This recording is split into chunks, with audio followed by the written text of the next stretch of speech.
Hi everyone! Welcome back to my YouTube channel, ang bagong tambayan ng mga Philippine entrepreneurs, coaches, and content creators. In today's video, gusto kong pag-usapan ang tungkol sa paano mag-vlog gamit ang mobile phone.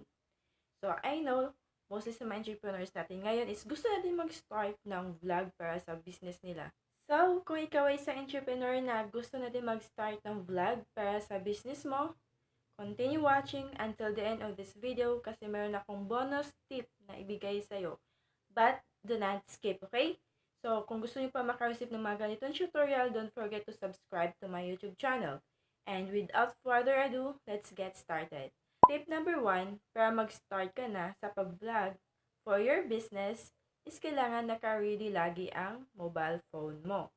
So, make sure na yung settings ng camera nyo is naka 1080 pixel. Kasi pag naka 1080 pixel siya, meaning maganda yung resolution ng video. So, make sure to do it. And kung meron kayong option na mas higher on that resolution, mas maganda yung i-choose nyo. Do not go below 1080 pixel. Okay?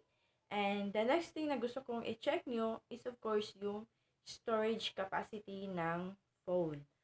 Or storage capacity kung saan nyo isi-save yung recorded na video nyo. Okay? So you can choose it's either in the internal storage or in the SD card storage. So which is yung mas malaki yung space, mas maganda na doon isi-save yung mga videos nyo.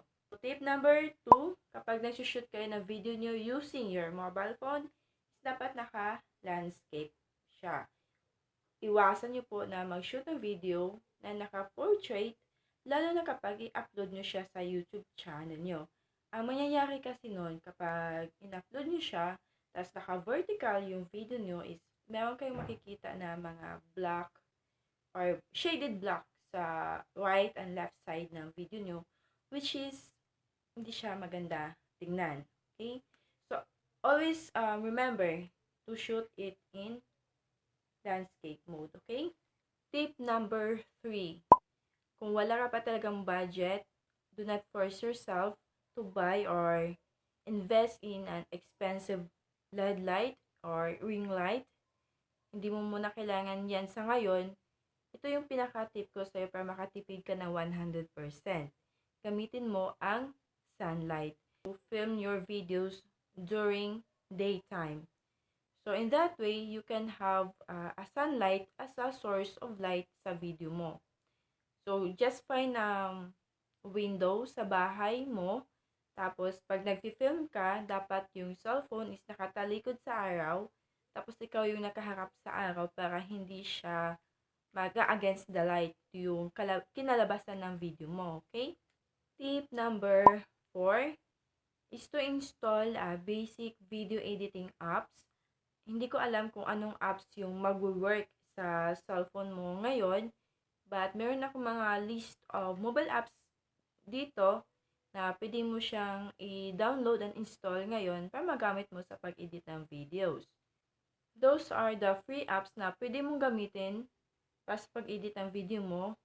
Pero meron apps dyan na kailangan mo magbayad para mawala yung watermark sa video mo. So, it's up to you if you will go on paid or in the free na meron yung watermark ng app. Sa ngayon kasi, ang ginagamit ko talaga na video editing app is the InShot. For me, it's very convenient kasi madali lang siyang gamitin. Basic editing lang naman yung kailangan ko. Tapos, wala din siyang watermark. So, pwede kong i-remove yung watermark niya for life. Unlike sa other mobile app. So, kung gusto mo ng deep tutorial about InShot app on how to edit your videos, just check on this link. Andun yung deep tutorial ko or full tutorial ko kung paano gamitin yung InShot. Tip number 5 is to just get started and practice. Huwag mong isipin na kailangan mo muna na perfect na yung pag-film ng video mo, perfect yung vlog video mo, perfect yung pag-edit ng video. Because I think lahat ng YouTuber experience the same. Yung mga first YouTube video nila is hindi ganun kagandahan. just like me, hindi perfect yung production. As just, nag-start lang talaga ako mag-vlog. I just start vlogging or filming my travel nung napunta kami sa Candungo Peak. Kung nakita niyo ang video na to sa isa kong YouTube channel, The Traveler PH. So, ganun lang siya kasimple. I just use my phone. Ang phone ko nun is my phone pa. Then, di pa talaga ganun kaganda yung resolution niya. Ang kailangan mo talagang gawin ngayon, although you watch those 5 tips ko kung paano mag-vlog using your phone, everything will be useless kung hindi ka talaga magte-take ng action. So, ito na yung bonus tip ko sa'yo. Once you uploaded your vlog in your YouTube channel or in Facebook page, do not afraid to share it to your group or to your family or friends. And then gather feedback from them para alam mo kung saan ka dapat or saan part ng video mo ang dapat mo na i-improve. So, if you receive negative comments, just ignore it. Okay? And another thing is meron akong gustong ibigay sa'yo or kung gusto mo talaga mag-grow yung business mo using YouTube. So, meron akong ginawa na ebook on how to start a YouTube channel for your business. So, if you are interested to see my or if you're interested to read my ebook, you can download it for free. Just check the description of this video and dun yung download link. Okay?